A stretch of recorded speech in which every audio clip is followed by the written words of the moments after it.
सागर के मुख्य bus stand के आनन फानन में किए गए बदलाव के बाद स्थानीय व्यापारियों में अब गुस्सा पनपने लगा है।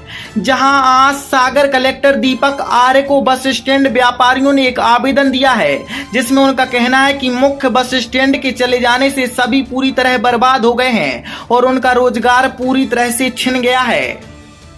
अमरीन हायर सेकेंडरी स्कूल की नवीन प्रस्तुति, अमरीन प्ले स्कूल एवं प्री प्राइमरी स्कूल प्रारंभ, समस्त प्रकार की आधुनिक सुविधाओं के साथ शहर का नंबर 1 प्ले स्कूल। तो पता याद रखें, भाग्योदय अस्पताल के पास, खुरई रोड, सागर।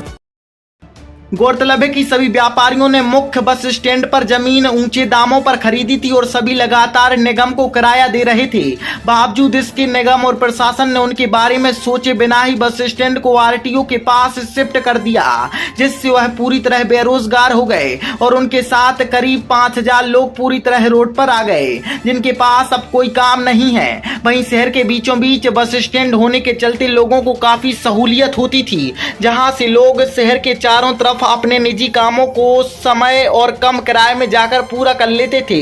लेकिन आरटीओ के पास हुए शिफ्ट बस स्टैंड में न सिर्फ दोगुनी मात्रा में किराया लग रहा है, बल्कि लोगों को वहां तक जाने में कई प्रकार की परेशानियों का सामना भी करना पड़ रहा है, जिससे यात्रियों को मुश्किलें पैदा हो रही हैं। वहीं व्यापारियों का कहना है कि मुख्य बस स्टैंड पर हम दुकानों की कीमत देकर दुकानें खरीदी थीं, लेकिन अब उनकी कोई कीमत नहीं बची हुई है। और जब इस बारे में निगम आयुक्त से बात कही तो उनका कहना था कि आपकी दुकानें आपके पास में हैं, तो क्या बना बस स्टैंड यात्रियों के, हम व्यापारियों को दुकानों में अपना सिर पीटना होगा।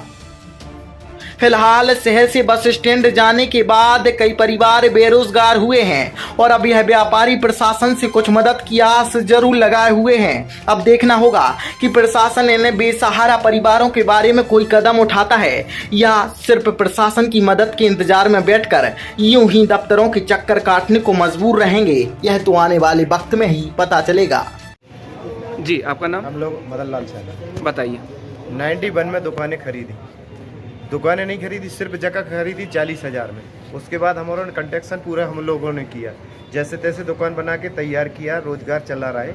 अब रोजगार की स्थिति ये आ गई कि हम लोग जीरो पे आ गए, और जीरो पे आने पे एक परिवार नहीं है, हजारों परिवार हैं वहाँ जो वहाँ से जुड़े थे। उनकी रोजी रोटी पे संकट आ गए, घर के खाने में चूल्हा नहीं जल पा रहा, ये स्थिति आ गई। दूसरी बात, आप आवागमन की बात कर रहे हो, तो आवागमन ये बताइए कि यहाँ पूरा शहरी इलाका है, पूरे रहवासी एरिया में 6 किलोमीटर ले जा रहे हो, तो 1 किलोमीटर यहाँ कोई मकान नहीं है, कोई दुबई नहीं है। यहाँ आने जाने में आपको असुविधा हो रही, 6 किलोमीटर ले जा रहा है आप बस्ती में से, वहाँ असुविधा नहीं हो रही, तो कौन सा वो चित्त है ये? कहाँ मकान लोगों नहीं को ये है, वहाँ जाके 33 लाख की दुकान खरीदेंगे, 33 लाख रुपए हो गए तो हम लोग ये दुकान का है चाय पानी के टपरे चलाएंगे, फिर तो बड़ा व्यापार करेंगे।